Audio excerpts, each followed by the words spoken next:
विक्रम एक पुरानी सुनसान जगह पर पहुंचा था जहां उसका दोस्त अनिल कुछ दिन पहले रुका था। यह एक पुराना गेस्ट हाउस था जो अब खाली पड़ा हुआ था।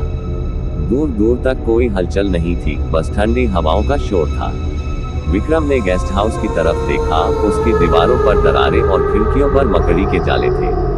गेस्ट हाउस का एक कमरा हल्की सी रोशनी से चमक रहा था, मानो कोई अंदर हो। विक्रम ने धीरे से गेस्ट हाउस का दरवाजा खोला।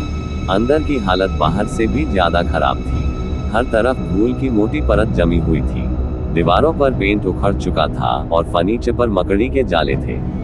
जब वह लॉबी में पहुंचा, उसे एक अजीब सा सन्नाटा महसूस हुआ, जैसे ये जगह बहुत लंबे समय से किसी का इंतजार कर रही हो।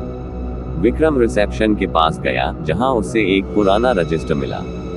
धूल से ढका हुआ रजिस्टर खुला था और उसके ऊपर एक छोटा सा नोट रखा था। विक्रम ने नोट उठाया। उस पर लिखा था, तुम्हें बाहर जाने की जरूरत नहीं पड़ेगी। यह पढ़ते ही उसकी रूह कांप गई। किसने लिखा था ये संदेश और क्यों? जैसे ही विक्रम ने वह नोट वापस रखा, उसे ऊपर के कमरों से किसी के चलने की आवाज सुनाई दी। यह आवाजें धीरे धीरे बढ़ रही थी।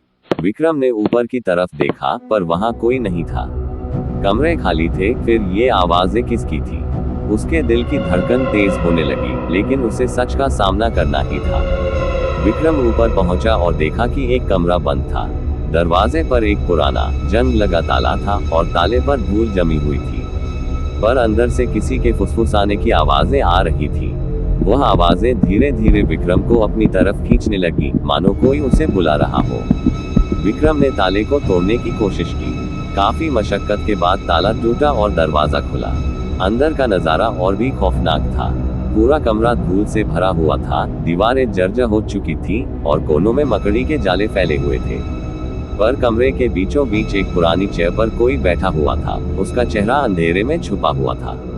जैसे ही विक्रम उस चेयर की तरफ बढ़ा, चेयर पर बैठा शख्स अचानक गायब हो गया। कमरे की दीवारों पर अजीब सी परछाइयां हिलने लगी। वे परछाइयां आपस में कुछ फुसफुसा रही थी। विक्रम को कुछ समझ नहीं आया, पर उसे एक अजीब सी ठंड और डर महसूस होने लगा। विक्रम की नजर कमरे के कोने में रखे एक पुराने दर्पण पर पड़ी। उसने उस दर्पण में झांका, पर जो उसने देखा उसने उसके होश उड़ा दिए। दर्पण में उसका अक्स नहीं था, बल्कि वहां कोई और खड़ा था, कोई अनजान साया जो उसकी तरफ घूर रहा था। विक्रम ने झट से पीछे मुड़कर देखा, पर कमरे में कोई नहीं था। अचानक विक्रम का फोन बजा। उसने देखा कि अनिल का कॉल आ रहा है।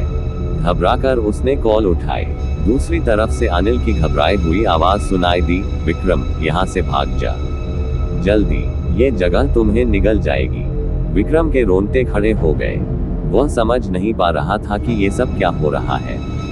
विक्रम ने कॉल करते ही दरवाजे की ओर भागने की कोशिश की, पर जैसे ही उसने दरवाजे की तरफ कदम बढ़ाया, पूरे गेस्ट हाउस की लाइट्स बंद हो गई।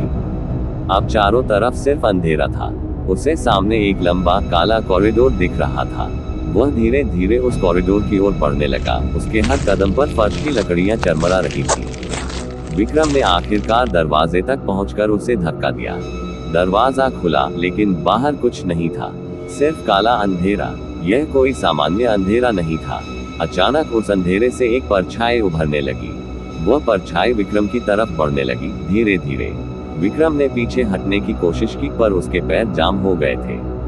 विक्रम ने आखिरी बार उस परछाई की ओर देखा और फिर सब कुछ खत्म हो गया। अगले दिन सुबह जब गेस्ट हाउस के पास से कोई गुजरा, तो उसने देखा कि दरवाजा खुला हुआ था। अंदर का नजारा बिल्कुल शांत था, पर विक्रम का कोई निशान नहीं था।